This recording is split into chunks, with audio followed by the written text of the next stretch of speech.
Yon autre fois encore, on TV News, nous tourner pour nous porter une autre vidéo pour nous qui est vraiment intéressant. Et bien, Yuri la tortue frappe pied à terre encore à sous rapport Petro-Caribéa côté nous connaissons coup des comptes remettre un troisième rapport sous dossier Petro-Caribéa.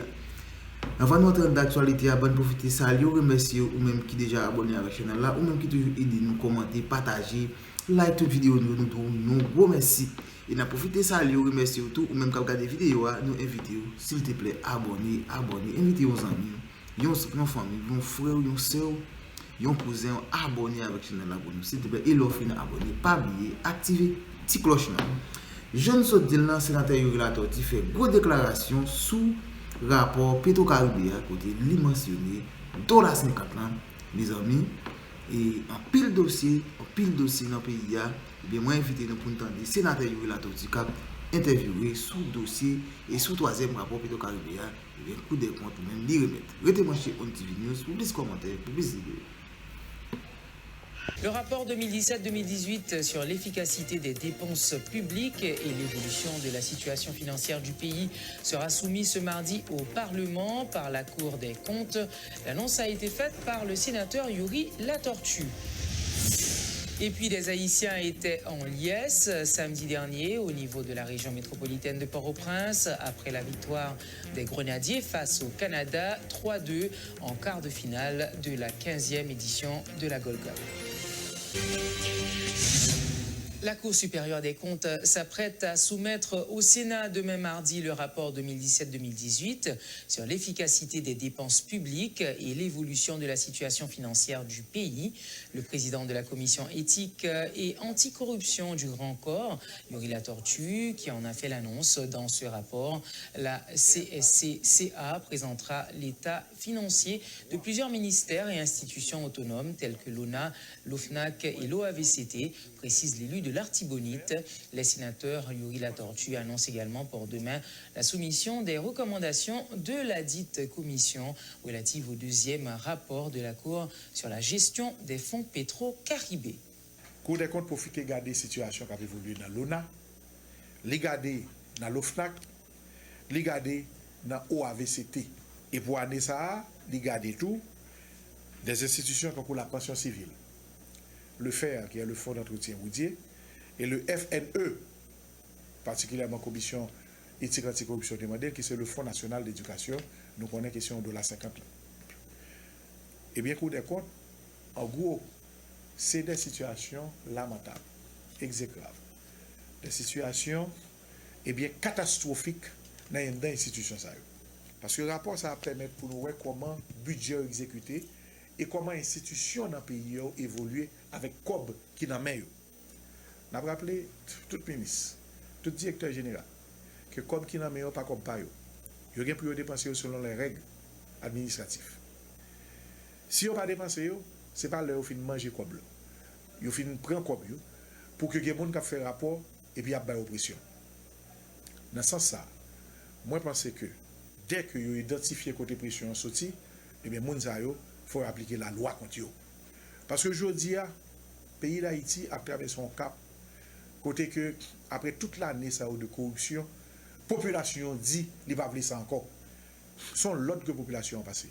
Parce que, il y a pile de monde dans l'État qui a dépensé comme, ils ont profité à corrompre des gens, corrompre des journalistes pour que ne pas parler causer.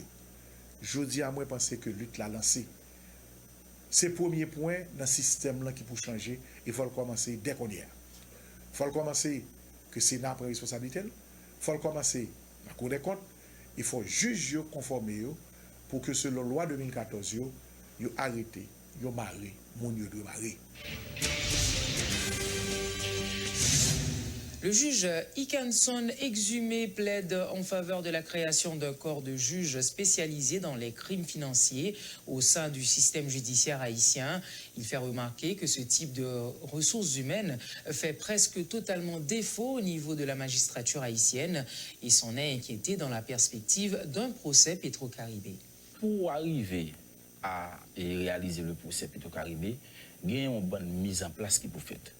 Et c'est ça qui fait que moi dis que pour ces Petro-Caribé, pour le fait, demander, eh bien, il faut gagner intervention directe CSPJ comme étant organe d'administration et de gestion, puisque en l'état actuel des choses, pour ces Petro-Caribé, il demande un bon élément. Il demande des éléments humains.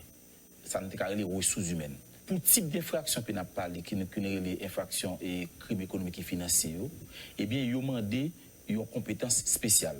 Donc, je dis, nous pas gagner élément ça dans le système. Nous sommes capables de gagner 2-3 grains de monde. Je ne vais pas parler de 2-3 grains de monde. Je vais parler d'un système.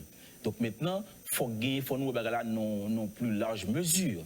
Donc, élément ça, je dis, aux sous-humaines, ça, il fait défaut dans le système, en dépit du fait que nous gagnons 2-3 grains d'éléments. Et ça fait qu'on y a, si vous voulez arriver dans le procès, il faut tenir compte de l'élément formation, volet formation. Nous n'avons pas gagné élément d'expertise dans le système.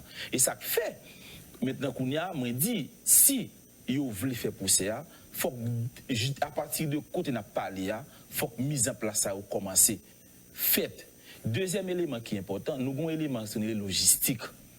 Je dis à regarder pour faire procès Petro-Caribé, au besoin élément logistique là. Pas gagner élément logistique. C'est pour nous pas parler d'un procès d'un volet cabrit, d'un volet poule. Nous parlé d'un procès d'envergure.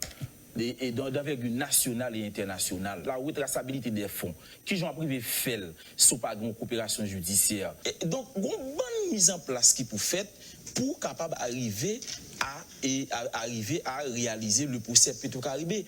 Donc maintenant, faut nous d'accord que le procès Petro-Caribé, il doit un procès d'État. Pour faire procès Petro-Caribé, il demande une bonne mise en place. Donc c'est pas un procès qui a fait en tête chaud. Parce que le procès Petro-Caribé, c'est un procès judiciaire, il n'est pas un procès politique. Des explications doivent être fournies sur la dilapidation des fonds vénézuéliens, selon le professeur Auguste Demeza. Il plaide en faveur de la tenue d'un procès équitable où tous les accusés auront la chance de se défendre. On pourrait solliciter de la justice, le CSPJ, d'analyser ce cas et de voir s'il peut y avoir des mesures conservatoires. Ou bien on va disparaître, mais il faut donner du temps à ces gens. Et on ne peut pas limiter le procès. Le montage, ça va être difficile. Et le procès, tu termines en civil, en première instance, la personne peut aller en deuxième instance, au deuxième niveau, et la personne peut aller au troisième niveau. Et où il y a tout le poids international là, parce qu'en pile dans l'agence à eux, déjà agent des frontières. On a le rapport de la Cour supérieure des comptes. Mais maintenant, quel est le rôle de l'URCC? De l'UCREF. Crime financier. L'UCREF doit aller chercher sur le compte d'Auguste Demeza, de 2011 à 2017, comment a évolué la fortune d'Auguste Demeza. Doit aller voir l'association des notaires, doit aller au niveau de la DGI pour regarder combien il a acheté. Il faut m'écrire aux États-Unis, vous me dites États-Unis, est-ce qu'Auguste Demeza a acheté 4 appartements, dit ça va demain. Il faut m'écrire l'Europe. Donc il y a ce rôle fondamental de l'UCREF pour aller en procès. Ou pas qu'elle en procès, souvent ça. Il y a l'inspection générale des finances. Comment que l'inspection générale des finances ait pu permettre qu'un tel crime financier de cette dimension ait pu se faire? L'inspection générale des finances n'a jamais sorti un rapport jusqu'à présent. Donc ce procès à Petro-Caribé va demander des moyens énormes. La justice élève une nation. Oui, pour un procès, mais le procès doit respecter les droits de celui qui est pointé du doigt. Est-ce que nous les faisons procès, j'ai un procès du thème? Est-ce que nous voulons bâcler un procès comme le procès de Cols-Rameau? Est-ce que nous voulons bâcler ce procès comme celui de Raboteau? Qu'est-ce que Raboteau a rapporté à ce pays? Rien. Qu'est-ce que le procès de Cols-Rameau et les massacres de Carrefour-Feuille? Rien. Mais c'est toujours le principe du verre à moitié plein, à moitié vide. Mais c'est un rapport de base, mais Jean Mdoulan, il faut le compléter par des enquêtes de l'ULCC, de l'UCREF, de l'IGF et du BAFE. Et que tous ces données puissent aller voir des juges d'instruction spécialisés, des procureurs spécialisés, pour qu'on ait un peu mettre l'ordre de la donne. Les députés de l'opposition déplorent le laxisme du bureau de la Chambre basse dans le cadre du dossier lié à la demande de mise en accusation du président de la République. Le député Abel Descollines condamne l'attitude du président Garibodo qui, selon lui, refuse de se prononcer sur le sujet.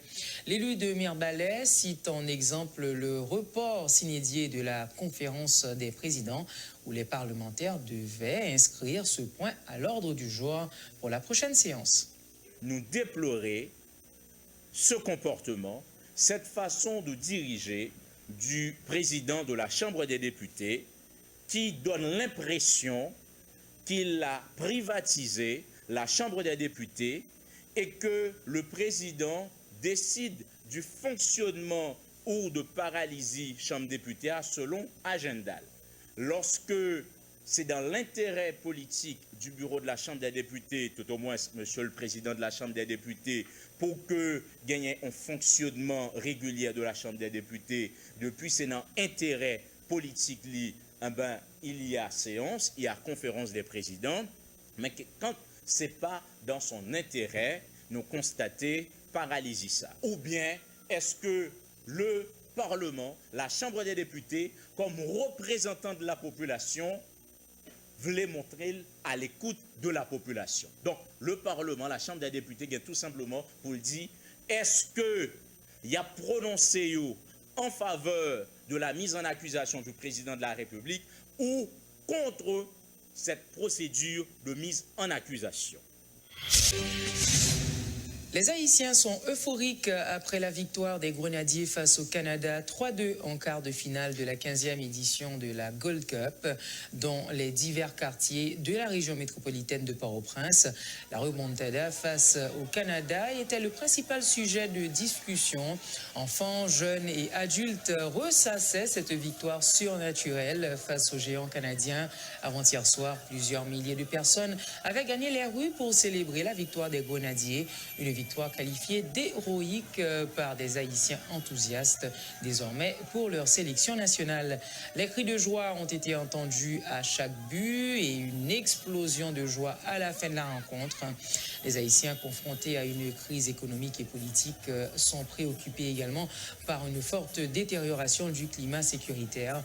Pour la première fois, les manifestations et mouvements de protestation ont été relégués au second plan. Les Haïtiens sont sous le charme des Grenadiers et ne vibrent qu'au rythme de la Gold Cup. L'optimisme revient chez de nombreux Haïtiens qui osent envisager une qualification pour la finale et même remporter le trophée. Les bonnes performances des Grenadiers participent à une relance de certains négoces également. Les vendeurs de t-shirts ont repris du service dans les divers artères de la région métropolitaine. Ils regrettent que les ventes soient faibles, mais espèrent une nouvelle hausse de la demande après la qualification pour les demi-finales. Des dispositions sont prises pour le bon déroulement des prochains examens officiels. C'est ce qu'a annoncé le directeur général du ministère de l'Éducation nationale.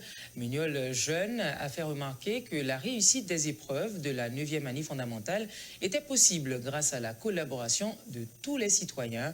Le DG du MENFP s'exprimait ainsi en marge de la signature d'un accord avec les syndicalistes en vue de résoudre les conflits au sein du ministère. Nous parlons d'examen d'État, nous parlons de un examen qui porté par le ministère de l'Éducation nationale, mais qui concernait tout Haïtien à la ronde manière. Pas gagné aucun monde qui va là, et le fait que tout le monde là, question qui a rapport avec manifestation, avec les Petro Challengers qui annoncent ça, ils ont tous participé dans l'examen officiel. Ils ont tous connaissent l'importance de l'examen officiel. Que nous parlons de l'opposition et que nous parlons des gens qui partisans pouvoir, ils ont tous une sensibilité qui même gens, parce que vous connaissez, candidat ont fait, ils ont valeur temps. L'école, je ne veux dire, ils vont participer dans l'examen pour permettre de finir avec l'école, ça qui va passer, et puis rentrer dans l'université. Donc nous croyons que son moment de mobilisation de nous toutes, sans distinction, c'est une mobilisation nous connaissons qui va déjà par le pouvoir en place. Nous connaissons l'effort que le Premier ministre l'a fait avec CSPN particulièrement, fait pour que ce examen d'État. Nous connaissons la mobilisation ministre de l'Éducation nationale là. Nous connaissons nous toutes, et je l'ai dit, tous citoyens, tous syndicats, tout le monde dans la société civile, toute opposition, que nous parlons d'opposition radicale ou pas, mais nous tous nous concernés par la question ça, parce que l'examen d'État, c'est l'examen qui concerne nous toutes. C'est même détermination qu'on a gagné pour l'examen pour le venir. nous croyons dans tout Haïtien, nous croyons dans nous toutes, nous croyons que c'est le moment pour nous mettre tête nous ensemble, parce que nous toujours dit ça, nous devons privilégier au jour le vivre ensemble.